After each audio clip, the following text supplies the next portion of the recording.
القلب نور. Zulmdan poklash bu tasbih bo'ladi. Tasbih nima? Tasbih Allohni har qanday aybdan, nuqsondan va xususan zulmdan poklashlik. Alloh azza va jalla hadis qudusida aytadi: "Ey bandalarim, men o'zimga zulmni harom qildim. Sizlarning o'rtanglarda ham buni harom qildim. Bir-biringizga zulm qilmanglar." Zulm nima edi? Zulm adolatning ziddi. Adolat nima edi?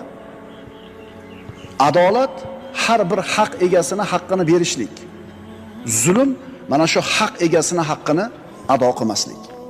Alloh taolo hech qachon hech kimga misqoli zarra zulm qilmaydi. Nimaga loyiq bo'lsa, shuni beradi. Agar bir bandaga jazo bergan bo'lsa, shunga loyiq bo'ladi u. Endi Alloh taolo bir bandaga